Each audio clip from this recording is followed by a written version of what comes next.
안녕하세요. 홍프로 스포츠입니다. 적중하신 가족방분들 모두 축하드립니다. 홍프로 가족방에서 모든 경기, 언오버 및 핸디캡, 최종 조합 공유해드리고 있습니다. 적중률 높은 홍프로 가족방은 고정 댓글에 있는 링크로 문의해 주시기 바랍니다.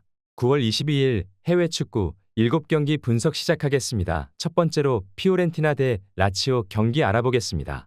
먼저 피오렌티나는 최근 2경기 연속으로 2실점 이상을 내주며 수비에서 약점을 드러냈다.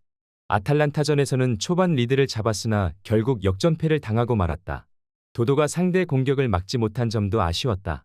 공격진에서는 키에사와 만드라고라가 활발한 움직임을 보였고 모이스킨의 속공 능력은 긍정적이었다. 하지만 후반으로 갈수록 체력 문제가 두드러졌고 중원 결장자들의 부재가 경기 운영에 영향을 미치고 있는 모습이다. 이어서 라치오는 최근 헬라스 베로나전에서 승리를 거두며 흐름을 유지하고 있다. 디아가 공격을 이끌고 자카니가 도움 2개를 기록하며 활약했다. 다만 수비에서 역습에 당황하는 모습이 있었고 이번 경기에서는 주포인 타티 카스테야노스의 부상이 큰 변수다. 그를 대신할 페드로와 노슬린이 출전할 예정이며 수비진에서는 기고가 부상으로 결장할 가능성이 높다. 라치오는 상대의 수비 불안을 공략해 공격을 주도할 것으로 보인다. 라치오가 피오렌티나의 수비 불안을 노려 경기를 주도할 가능성이 높다. 피오렌티나는 후반에 수비가 흔들리는 경향이 있어 라치오가 이 점을 공략할 수 있을 것이다. 카스테야노스의 부재에도 라치오의 공격진이 날카로움을 유지하고 있는 모습이다. 라치오 승리를 추천합니다. 두 번째로 헤타페 대 레가네스 경기 알아보겠습니다. 먼저 헤타페는 주로 측면 자원인 페레즈와 솔라의 개인 능력에 의존해 공격을 전개한다. 직전 베티스전에서 패배했으며 경기 내내 상대에게 주도권을 내주며 무기력한 모습을 보였다. 주포인 마요랄이 부상에서 복귀했으나 정상 컨디션이 아니며 일드림이나 우체의 제공권에만 의존하는 공격 패턴은 여전히 답답한 모습이다. 수비에서는 제네와 알데레테가 안정적인 공중볼 경합으로 수비 라인의 견고함을 유지하고 있다. 이어서 레가네스는 브라나사츠의 전진 패스를 통해 할러와 대 라푸엔테의 공격을 전개하는 전형적인 단순한 플레이를 구사한다. 빌바오와의 직전 경기에서 패배하며 찬스 메이킹의 부족함을 드러냈다. 나스타시치가 새로 합류한 수비 라인은 아직 안정적이지 못하지만 시세가 수비 라인을 보호하며 곤잘레즈와 사인지의 협력으로 수비에서 큰 문제를 겪지는 않을 것으로 보인다. 두 팀 모두 공격 패턴이 단조롭고 수비 중심적인 경기 운영을 보여주는 팀이다. 헤타페는 제공권을 노리는 전술에 머무르며 레가네스는 전진 패스에 의존한 공격이 주를 이루지만 두 팀 모두 득점력에서 한계가 있는 모습을 보여주는 점을 감안해야 할 것이다. 무승부를 추천합니다. 영상은 잘 보고 계신가요? 핸디, 언오버 및 최종 조합 공유받아 보실 수 있는 가족방 입장 방법 알려드리겠습니다. 첫 번째로 영상 하단의 댓글을 클릭해 주세요. 두 번째로 댓글에 링크를 클릭해 주세요. 마지막으로 채팅 참여하기 후 메시지 주시고 답장 기다려 주시면 됩니다. 나가기 하시면 가족방 입장시켜 드릴 수 없습니다. 언제든 편하게 문의 주시기 바랍니다. 세 번째로 AS 모나코 대 르하브르 경기 알아보겠습니다. 먼저 모나코는 이번 시즌 리그 3위에 오르며 매우 좋은 출발을 보이고 있다. 4경기에서 3승 1무를 기록하며 무패 행진을 이어가고 있다. 모나코는 공격적으로 강한 모습을 보여주고 있으며 현재까지 7득점과 1실점으로 공수 균형이 잘 잡혀 있는 모습이다. 이어서 르하브르는 이번 시즌 리그 9위에 올라 있으며 4경기에서 2승 2패를 기록하고 있다. 시즌 초반 중위권에서 안정적인 성적을 기록하고 있지만 강팀을 상대로는 다소 어려움을 겪고 있다. 현재까지 6득점과 7실점을 기록하며 수비에서는 다소 불안한 모습을 보이고 있다. 모나코와 르하브르는 최근 맞대결이 많지 않지만 모나코가 리그에서 전반적으로 우세한 팀이다. 모나코는 홈에서 매우 강한 모습을 보이며 르하브르는 원정 경기에서 강팀을 상대로 어려움을 겪는 경향이 있다. 모나코가 홈에서 경기를 주도하며 공격적인 전술을 펼칠 것이다. 르하브르는 수비적으로 경기에 임하며 빠른 역습을 통해 득점을 노리겠지만 모나코의 강력한 공격을 막아내기에는 역부족일 것으로 예상된다.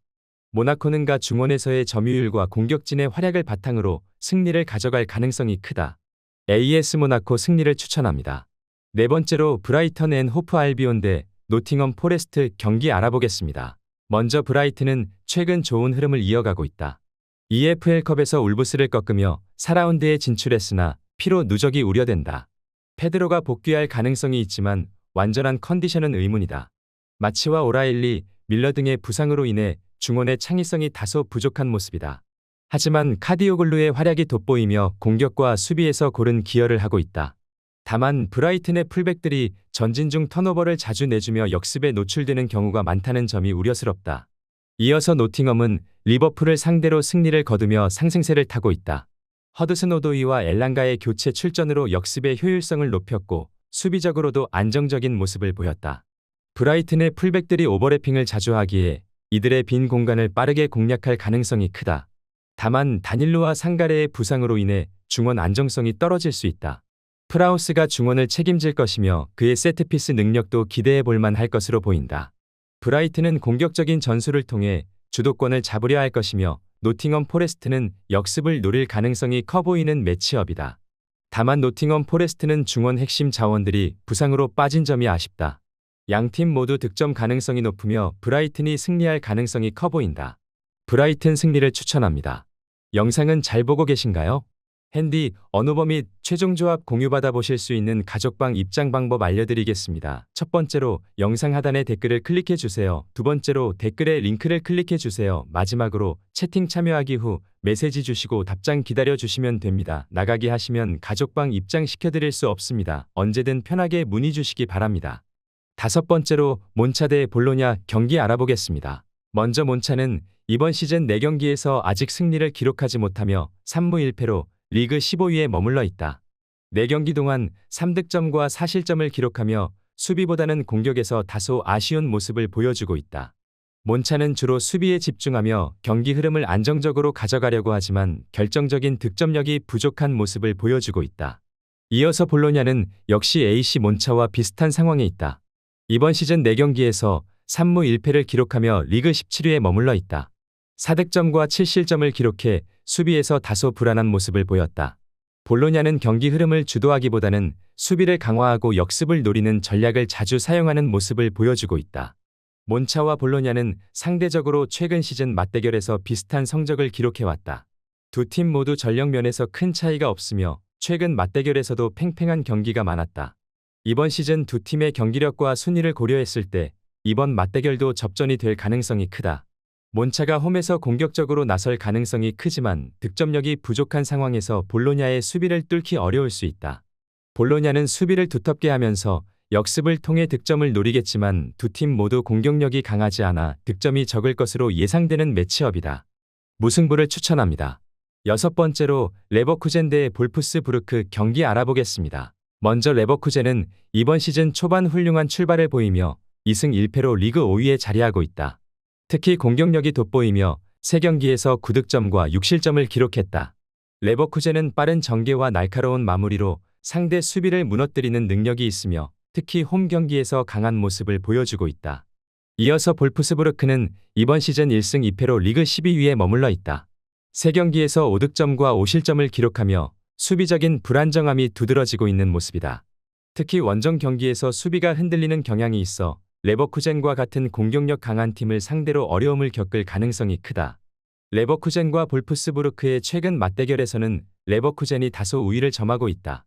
특히 레버쿠젠은 홈에서 강력한 공격력을 바탕으로 볼프스부르크를 상대로 꾸준히 좋은 성적을 기록해왔다. 이번 시즌의 흐름을 봐도 레버쿠젠이 우세한 상황이다. 레버쿠젠이 홈에서 공격적으로 나서며 경기를 주도할 가능성이 크다. 볼프스부르크는 수비에 중점을 두고 역습을 노릴 것이지만 레버쿠젠의 강력한 공격을 막기에는 어려움을 겪을 것으로 보인다. 레버쿠젠은 빠른 공격 전개와 세트피스를 통해 득점 기회를 만들어낼 것이다. 레버쿠젠 승리를 추천합니다. 영상은 잘 보고 계신가요? 핸디, 언오버 및 최종 조합 공유받아 보실 수 있는 가족방 입장 방법 알려드리겠습니다. 첫 번째로 영상 하단의 댓글을 클릭해 주세요. 두 번째로 댓글에 링크를 클릭해 주세요. 마지막으로 채팅 참여하기 후 메시지 주시고 답장 기다려 주시면 됩니다. 나가기 하시면 가족방 입장시켜 드릴 수 없습니다. 언제든 편하게 문의 주시기 바랍니다.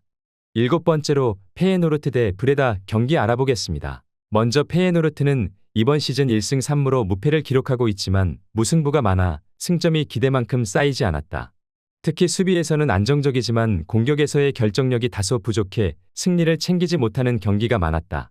페예노르트는 전통적으로 강력한 홈 경기력을 자랑하며 이번 경기도 홈에서 경기를 치르는 만큼 승리를 목표로 할 것이다.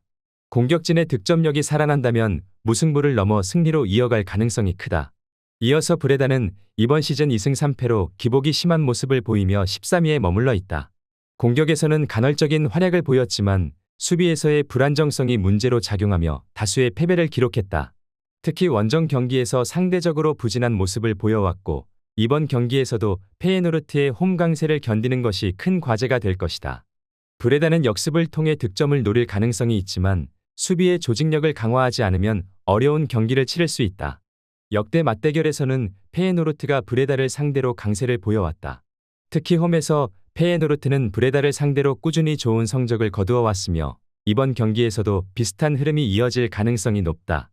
브레다는 수비에서의 불안정성이 해결되지 않는 한 승리를 기대하기 어려울 수 있다. 페예노르트 승리를 추천합니다.